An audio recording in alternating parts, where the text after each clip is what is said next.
What's going on, guys? Welcome back to the channel. Welcome back to a first on my channel, actually. This is going to be my first live commentary gameplay video that I've ever done, so bear with the unworthiness of the video itself. You're probably going to hear a lot of mouse clicking noises, maybe some keyboard sounds, and maybe some pretty cringy unedited audio that you might not be able to stand to listen to, so I apologize for that in advance. I'm not too good at editing voice audio, and quite frankly, if these types of videos do well and you guys enjoy them, then I will definitely take the time to learn how to be better at it so that I can do more in the future. What we're going to be doing is I explain everything, what I'm doing, what I'm thinking, pretty much as it's happening, because it's going to be a lot more useful for me to talk about it as I'm doing it rather than trying to think about it, a couple days after the game actually happened. And this way I think it's just going to be a little more helpful to do like a combat tutorial versus like just the general jet overviews that I tend to do on my channel. So picked out the MiG-21 Bis today because, let's be honest, the MiG-21 Bis is kind of it's been washed out recently with the introduction of these new missiles, the EJ Kai, the Viggen. I'm not going to say the MiG-21 Bis is forgotten, but nobody really cares about it that much anymore. I don't really hear about people being excited to grind for the MiG-21 Bis these days. It's all about, the sky flashes and the Viggen and Dorito mode and stuff like that. So the R60s, if you guys have watched me for a while, you probably know I have a very low opinion of R60s. They're really shit tier missiles for 11.0 in my opinion, because let's be honest, every plane at this battle rating has flares, and you can pretty much flare away R60s with flares 100% of the time, even like 50% of the time without even cutting your afterburner. So these missiles are pretty much only good at hitting things that don't know that you're there, and any missile in the game can hit something that, it's not trying to evade the missile, it's obviously going to kill it. So nothing to write home about the R60s. They are pretty good at close range though. They're definitely the best close range missiles you get at this battle rating. And, coupled with the two R13M1s that you have, really long range and much more flare resistant missiles compared to the R60, and it's not a terrible loadout. It just could be significantly better, especially considering it's got this pathetic GSH-23. So we're kind of singling out this F1 here because, let's be honest, he's all by himself and he's an easy target. I don't see any other teammates around, and if we can get rid of 1, 2, 3 players early on in the match, then it's a huge advantage for us. I'm sorry, my PC stuttered right there. It stutters once in a while. Not the best PC, but it gets the job done. I want to upgrade it, but nothing's available right now, as you guys probably figured out. Anyways, we get rid of that F1 pretty early. Just as I was dogging on the GSH-23s, we are able to get a pretty nice shot, and at this point we're gonna re-engage all these targets over there, but we want to get a little bit of airspeed back first, especially getting into a sustained dogfight with the F1. We were certainly going to win that, but, sustained dogfight's never something you want to get in at top tier. I did know that there was nobody else around, though, and I wasn't really in any immediate danger by doing so. R13M1, that's definitely within range of that F4EJ. Really long launch, it seems like, but as long as he doesn't see it coming and start flaring, yep, there he goes, he's down for the count. This Mirage is a little bit closer range, though, on the other hand, so we're going to spool up an R60 here, because the Mirage, as long as it's not an E, he doesn't have flares, and it is an E, so he might flare that one away. He reacts a little bit too late. The F5 doesn't quite get his nose on target there, and we get our second kill, and we are dipping out.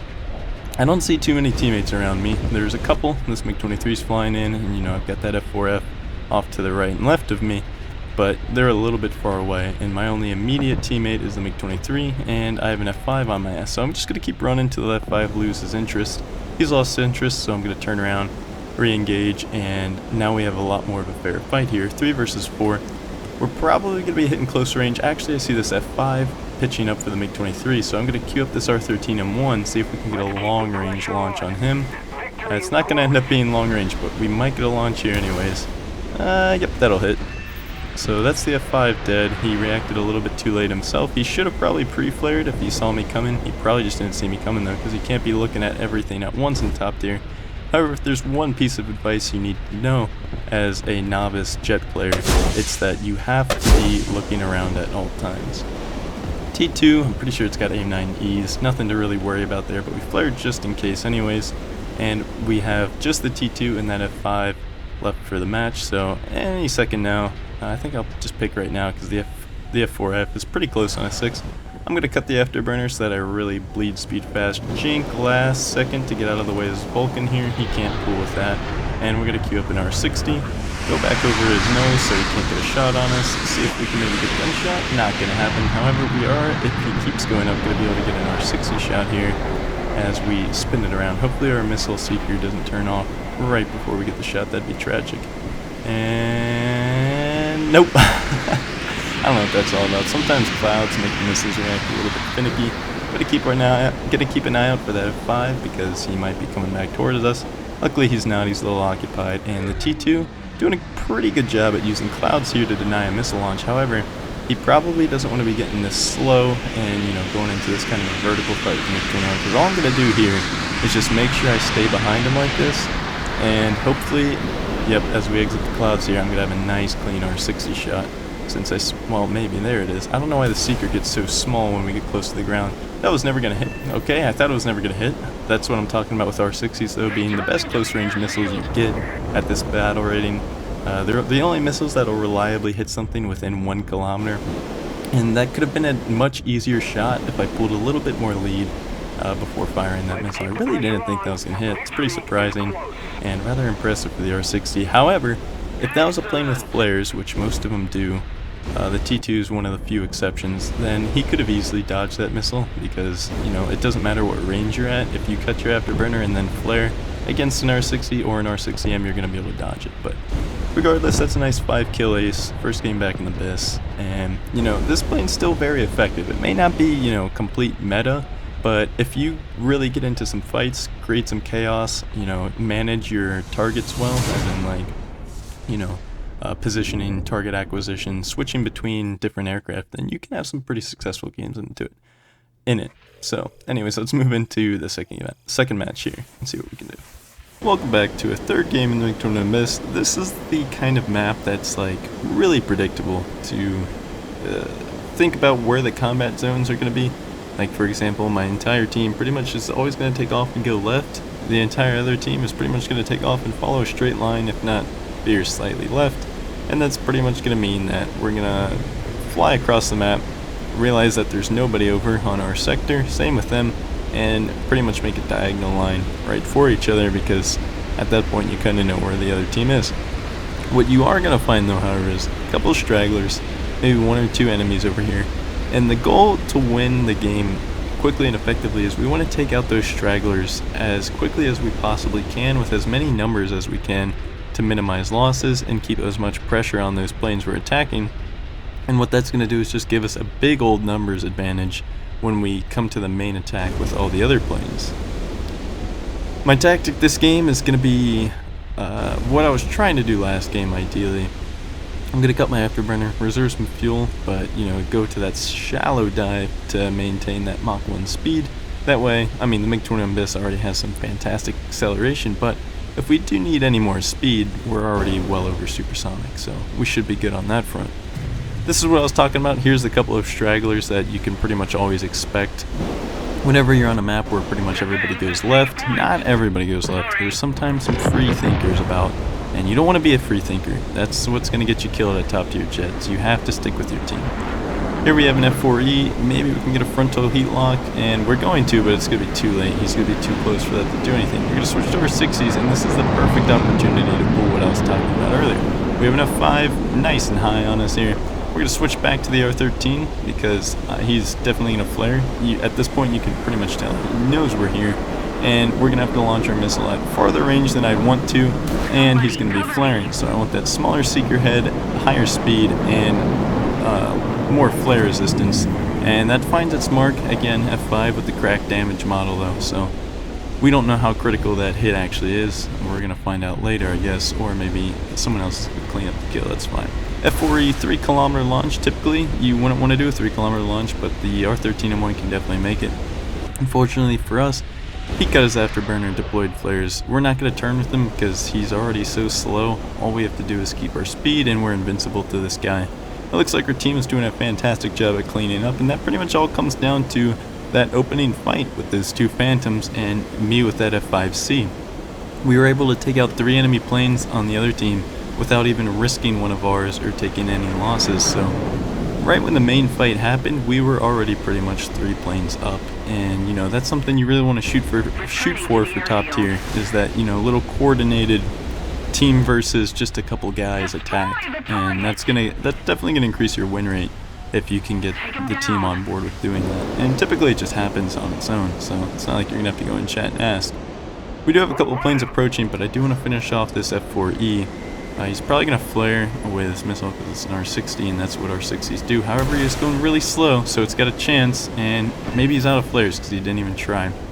I am less than supersonic right now, so I'm pretty much just going to take the shot from this F5. He's definitely going to shoot a missile, but I want to get some speed back. So I had 2 options right there with this F5 closing in. I could have turned in towards him to make him, deny his missile launch by giving him a close range launch, and he's gonna have to use guns at that point. I can just jink out of the way of his guns. But after making a turn like that, I was already at 0.84 Mach or something like that. If I turned in towards him again, I'd be going even slower, and he'd have a pretty easy time coming back for a second attack on me. So instead what I did is I just flew away and used the great acceleration of the Victorian Abyss to put some speed on my airframe, and that way when that inevitable missile launch was going to come, I was able to be fast enough to where I could easily dodge it, and once I dodge that, I can just maintain my speed and wait for a proper fight.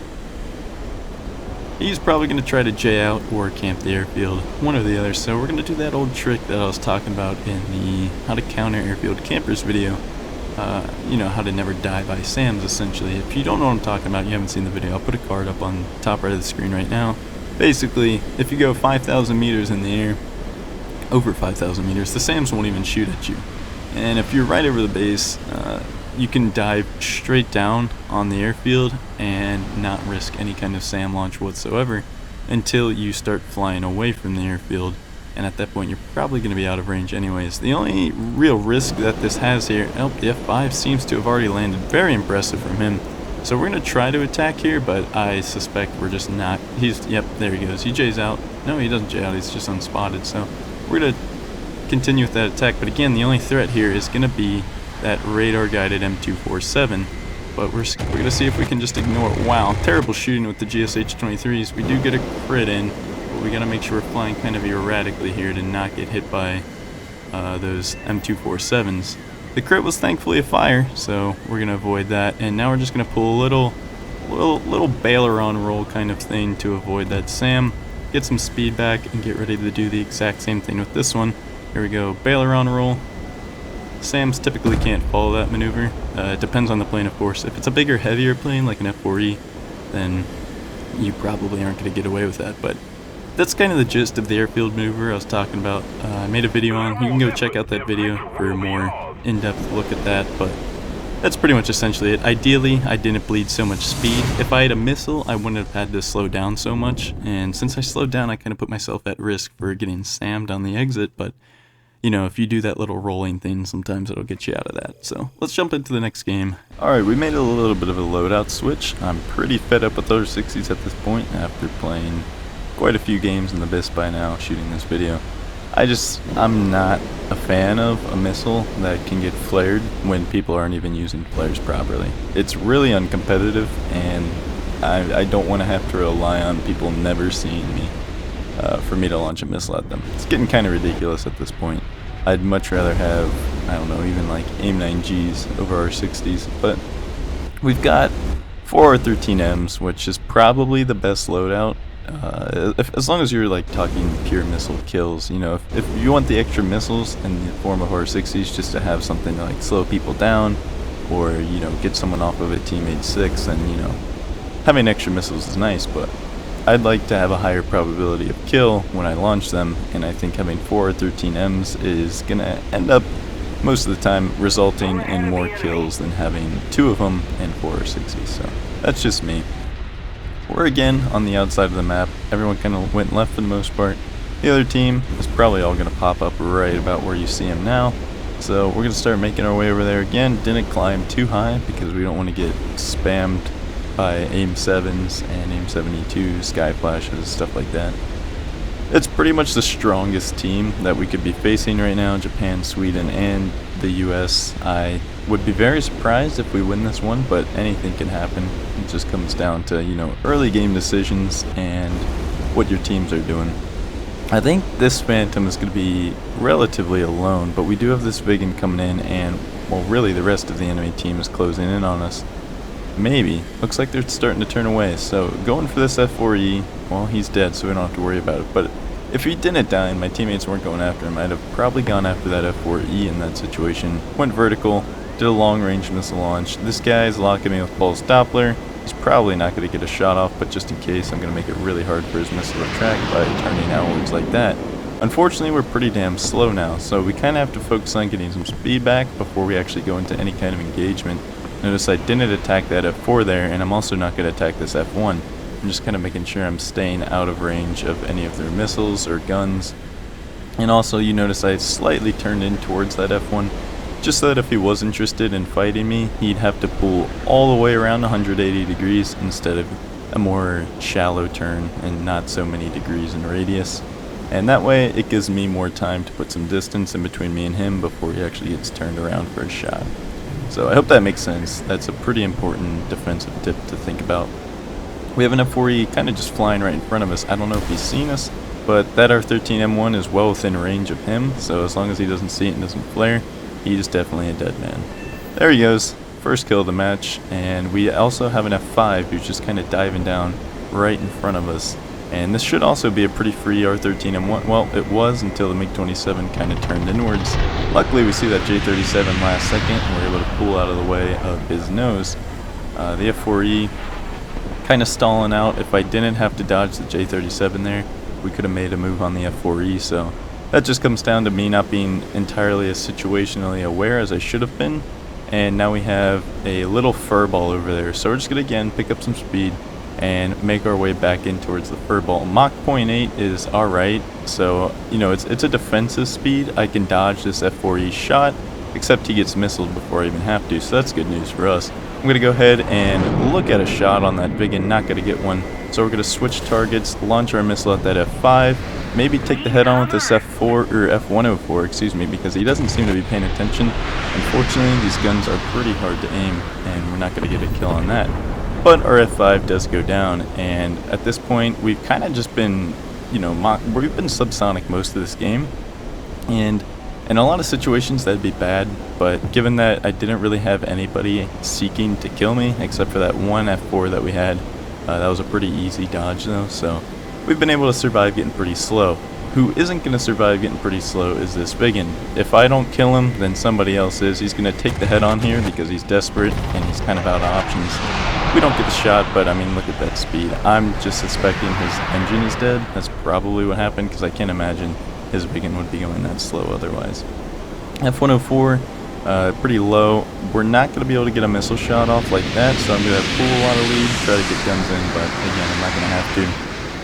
Never commit to head-ons in top tier. It's almost always going to result in a trade or, not going in your favor. Most of the time it's going to be a trade, and what's the point in that? When you could just take one burst, and if they're going to commit anyways, then you'll get the kill regardless, and then you just don't have to die. Head on with the F4C. We got to pull up pretty early whenever you're going heads up with the Vulcan of any aircraft. As long as it's got an M61, it's very dangerous at long range and head-ons. F4C's pulling back into me, not a good idea. We are able to get a little clip into his wings, but these guns not only have pathetic velocity, but they also have very pathetic damage. So, queuing up a missile here, he should be far enough away and slow enough to where that R13M1 makes some pretty good connection. And we were able to survive that match inside the furball for the most part. Again, like I said, we were going subsonic most of the game, having to turn and burn quite a lot to get some shots in, but again, it comes down to just balancing your offensive and defensive time. You have to realize when it's the time to attack versus when it's the time to just not attack and pick up speed and get defensive. So we were able to do that, and in turn we get a pretty average but acceptable 3-kill match, and that finishes off the game. And here we go with the final match. I wasn't too happy with the last one. I think it was a good match, so I'm going to keep it in, but I think we could get a little bit better here. So let's see what happens. Plus, I mean, top tier jet games are pretty short for the most part, so it's not gonna make the video run too long. Right off the bat, we've got 2 Phantoms, FGR2, and an F4E. Nice and low. Preferable battleground for the MiG-21 bis, and with these R13M1s, as long as I get within about 4 kilometers of this FGR2, I'm going to go ahead and pull the trigger on this R13M1. So we are closing in, but we are also getting really fast. So I'm going to wait to 3.5, just about. That's a launch. As long as he doesn't see that, that one will hit. I'm telling you, R13M1s have absolutely cracked the range. The F4E behind us launches an A9J, but his missile just isn't gonna, it's not gonna make it. Our missile would have made it if this FGR2 hadn't turned.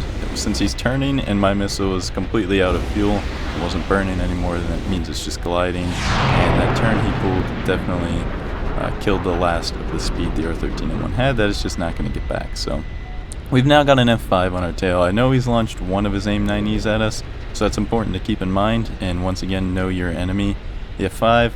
All variants of it only carry 2 missiles, so a little bit of a kind of a bailer on a roll, I guess is what I always call it, just to bleed the missile's energy. And at this point, we're just gonna outrun the F5 and loop our way back around into the combat zone, because I really don't feel like dealing with an F5C. Unfortunately, I guess I'm not gonna get that luxury, because in comes an F4E. Luckily for me, the F5 seems to be getting bored, or he's just trying to cut me off from returning back into the battle. If their plan right now is to isolate me from the rest of the team, then they're doing a pretty damn good job. F5 got bored, gives up, or maybe he's trying to go for the airfield. Nah, it looks like he's turning around. So that leaves me 1 versus 1 with an F4E, and I'm just going to simply turn inside of him, make sure I dodge these incoming Vulcan shots, go right back up, anticipating an overshoot of some kind any second now. I've got my missiles warming up, just for in case he starts to get away, but I don't think he's going to be able to. Gonna input a little rudder here, help us spin around, and now he's going to be stalling out and right in front of us. Turn the missile off, turn it back on, just to make sure that if he chooses to dive away here, we get a nice free missile shot. He doesn't, he chooses to continue to go up, which was not the right move for the Phantom in that case, and gives us a nice free gun kill on a stalled out target. I may have not been able to get my plane turned around like that when I was going vertical if I had not used the rudder. So for those of you who don't use the rudder, it'd be a good time to start and learn how to use it while you're dogfighting. Looks like this game's pretty much over. I guess the only takeaway from that would be the fact that I simply was just waiting for one of those planes, the F5 or the F4, to get bored, and then I've got myself a free 1 versus 1. You saw the F5 there kind of take an angle toward the end of him chasing me, and that's just because he's a slower plane and I'm faster, so he wanted to kind of cut me off from getting back into battle. If I did choose to turn back in towards everyone else, then I would have to deal with him, and that's a pretty smart move on his part. R13M1, kind of a frontal aspect launch there, and every missile in the game can do that to some degree. On a plane like the F4 Phantom, the F4 has very hot heat signature, it burns very bright, and if the aircraft, let's say that howitzer right there is me, and I'm the Phantom, if my afterburner's on and I'm even giving this much of an angle on the frontal target, then you can get a lock. So something to keep in mind, and it's also useful to radar slave in that situation, so that way you don't really have to point your nose and you'll still get a heat lock anyways. And that was the only kill I got that game.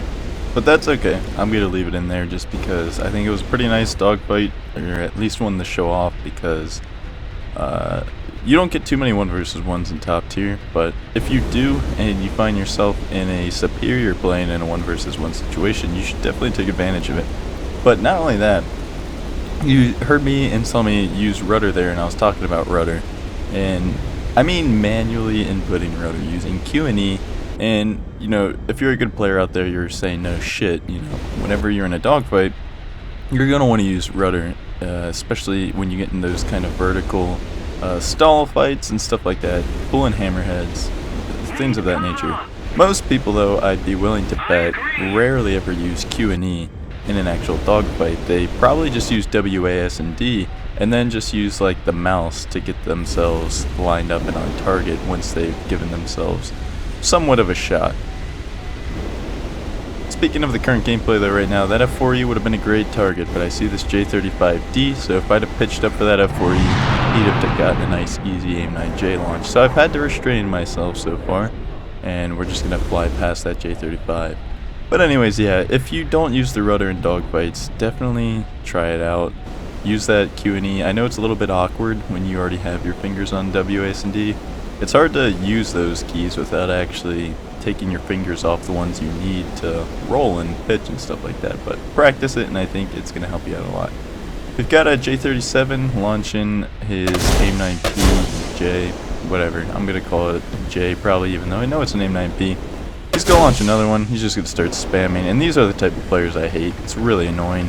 He's pretty much going to sit on my ass the entire rest of this game until I find a way to get rid of him.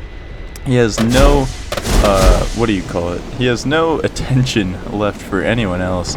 He's gonna make me bleed all of his missiles. He's launched 3 AIM-9Ps, hasn't been able to hit me, and instead of checking his 6 and, you know, doing something useful for his team, he just wants to kill me. Didn't work out for him though. Thankfully my teammates finish him up, and hopefully that teaches him a lesson. Probably won't though. He'll probably do the same thing later on to somebody else, because those are the type of players that want 1v1 and are desperate for kills.